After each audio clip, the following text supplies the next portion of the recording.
देखो क्या है ना, कुछ लोग जो आते हैं मुझे बताते हैं कि हमारे 30 गुण मिल रहे थे कुंडली के अंदर, 32 गुण मिल रहे थे, लेकिन तब भी हमारी आपस में एक तालमेल जो है शादीशुदा जीवन में वो नहीं बैठ रहा है। उसके अंदर 30 गुण या 32 गुण का कुछ लेना-देना नहीं होता। अभी 2 दिन पहले ही मेरे पास कुछ कुंडलियाँ आई थी, उसमें 34 गुण मिलते थे। उस कुंडली मिलान को भी मैंने मना किया है। खाली अष्टकूट मिलान ही सब कुछ नहीं होता है। अष्टकूट मिलान क्या होता है? जिसके अंदर 8 गुणों का मिलान किया जाता है, जिनका टोटल होता है 36 गुण। पॉइंट्स होते हैं उसके अंदर 8, 7, 6, 5, 4, 3, 2, 1। तो इनका जब टोटल करेंगे तो 36 आएँगे। तो इनको अष्टकूट मिलान कहा जाता है। 36 गुण जो मिलना कहा जाता है वो इसी को कहा जाता है।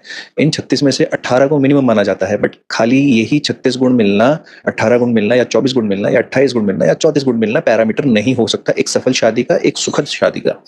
उसके लिए आपको करना पड़ता है कुंडली मिलान, प्रॉपर कुंडली मिलान। अष्टकूट मिलान तो आपने किया ही किया, साथ में ग्रह तारा मैत्री भी देखनी चाहिए आपको। मैं कई बार पहले ही बता चुका हूँ कि जब शादियों के लिए कुंडली मिलान होता है लड़के-लड़की का, तब लगन से, चंद्रमा से, शुक्र से, सूर्य से, इन 4 चार्ट से 4 को लगन बना के कुंडली का एनालिसिस करना चाहिए।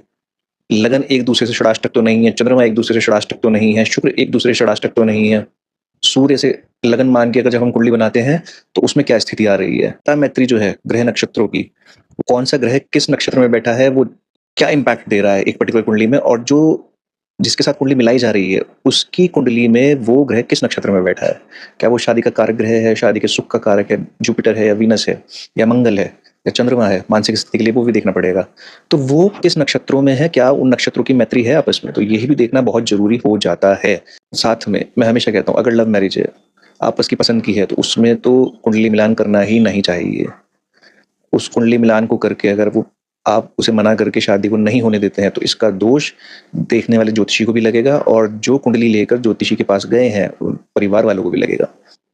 तो कभी भी प्रेम विवाह में अगर 2 लोगों का आपसी संबंध है और वो शादी करना चाहते हैं, तो उसमें कुंडली नहीं मिलानी चाहिए, अनलेस अंटिल वो खुद 2 लोग उस पैरामीटर पे आगे बढ़ना चाहते हो कि जहाँ उनकी कुंडली मिले तो ही वो आगे बढ़ना चाहते हो।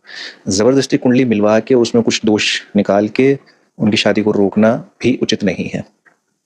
अरेंज मैरिज है, उसमें आप मिलवाइए कुंडली, सिर्फ अष्टकूट मिलान ही नहीं, पूरी कुंडली का मिलान करवाइए, 4 कुंडलियों का मिलान करवाइए, शुक्र से, सूर्य से, चंद्रमा से और लगन से, और साथ में ग्रह नक्षत्र तारा मैत्री भी दिखवाइए।